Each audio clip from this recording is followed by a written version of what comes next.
Hello guys, আজকের এই ভিডিওতে আমরা কথা বলবো ইন্ডিয়া ভার্সেস নামিবিয়ার যে টি-20 বিশ্বকাপের ম্যাচটা হলো সেই ম্যাচটাকে নিয়ে পর। সবচেয়ে প্রথমে তো আমি ম্যাচটা নিয়ে একটু কথা বলছি, তারপরে আমি আসছি ইন্ডিয়া কোন কোন জায়গায় এখন আরও বেটার করতে পারবে। কারণ এর পরের ম্যাচটাই পাকিস্তানের সঙ্গে, সরি পাকিস্তানের সঙ্গে আছে। সবচেয়ে প্রথমে নামিবিয়ার ক্যাপ্টেনের জন্য একটা হাততালি দেওয়া উচিত আমাদের, কারণ আমাদের এই ব্যাটিং লাইন আপ এখন যে ফর্মে আছে, যেভাবে খেলছে, যে ব্র্যান্ড অফ ক্রিকেট খেলছে, সেই ব্যাটিং লাইন আপের সামনে ইন্ডিয়ান টিমকে প্রথমে ব্যাটিং করতে ডাকাটা সত্যি একটা প্রশংসনীয় বিষয়। কিন্তু ইন্ডিয়াকে প্রথম ব্যাটিং করতে ডাকার রিস্কটা নামিবিয়া নেয়, এবং আমরা যে ভাবছিলাম যে ইন্ডিয়া মানে ব্রডকাস্টাররা তো চিল্লিয়ে যাচ্ছে, যে মানে রীতিমতো চিল্লিয়ে যাচ্ছে তারা, যে 300 পার। এটা এতটাও ইজি নয়, ওয়ার্ল্ড কাপের মতো ম্যাচে এখানে বেশি প্রেসার থাকে, আর পিচটাও এতটাও মানে ব্যাটিং পিচ হয় না যতটা আমরা মানে কল্পনা করি, যতটা বাইল্যাটারালে হয় আসলে এখানে কিন্তু ততটা হয় না। কিন্তু ব্রডকাস্টারটা কন্টিনিউয়াসলি আগলিবার 300 পার 400 পার এটা হচ্ছিলই। যাই হোক, আমরা ভেবেছিলাম হয়তো, পার্সোনালি আমি ভেবেছিলাম হয়তো 250 রান হবে, কিন্তু সেটা হয়নি। 209-এর মধ্যে নামিবিয়া ইন্ডিয়াকে আটকে দিয়েছে। এটা সত্যি প্রশংসনীয় বিষয় একটা, কিন্তু আর একটা কনসার্নও হতে পারে। এই 200 রানের মধ্যে সবচেয়ে সর্বাধিক রান করেছিল ঈশান কিষান, এবং তার সেকেন্ড হাইস্ট রান করেছিল হার্দিক পান্ডিয়া আমাদের। এখন যদি ওদের তরফ থেকে বোলিং লাইন আপের তরফ থেকে বলি, তাহলে ওদের ক্যাপ্টেন 4টে উইকেট নিয়েছে।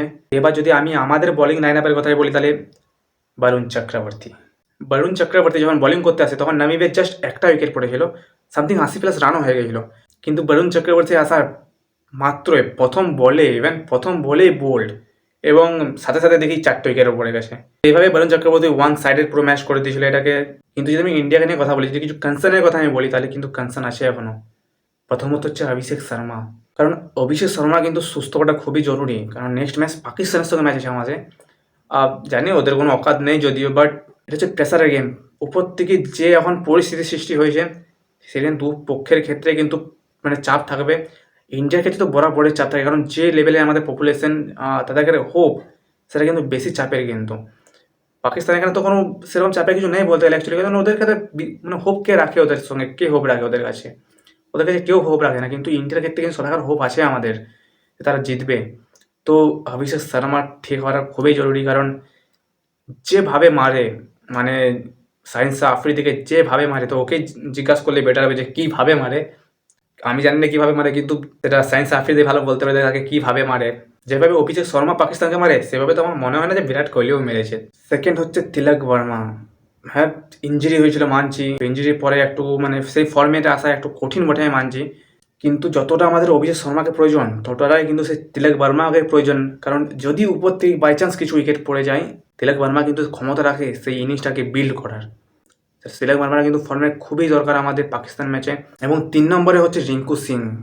রিঙ্কু সিংয়ের ফর্ম কিন্তু এবার সেরকম লেগে নেই, এখনো পর্যন্ত ভালো ফর্মেশন নেই। ইভেন কি যেগুলো 6 মারারও বল ছিল, সেগুলোকে সে মিস করেছে, এবং একটা লাস্টের বলে তো আউটই হয়ে গেল এখানটাতে। যেটা অ্যাকচুয়ালি 6 মারার বল ছিল, সেটাতে আউট হয়ে গেল। তো রিঙ্কু সিংকেও কিছুটা ভাবতে হবে, তাকে একটা ভালো কিছু করতে হবে যদি বাই চান্স দরকার পড়ে থাকে।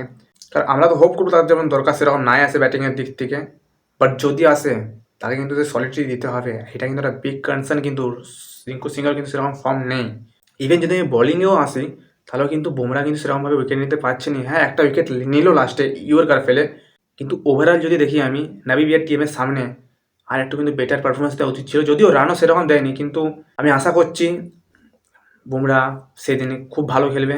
আর আরশদীপ সিংয়েরও কিন্তু মার খাচ্ছে একটু, এটাও কিন্তু একটা প্রবলেম হতে পারে, কারণ আরশদীপ সিং এরকম মার খায় না সহজে, বাট এখন কিন্তু মার খাচ্ছে। এটাকে ঠিক করতে পেরে সে একটা রান লিক করছে। তো এগুলো কয়েকটা ছিল কনসার্ন। আশা করছি এগুলো টিম ইন্ডিয়া একটু নজর দিবে এবং সেগুলোকে ঠিক করার চেষ্টা করবে। আজকের এই ভিডিওটি ছোটো রাখছি। ভিডিওটা ভালো লাগে লাইক করবে, চ্যানেলটাকে সাবস্ক্রাইব করবে। চলো দেখা হচ্ছে পরের ভিডিওতে।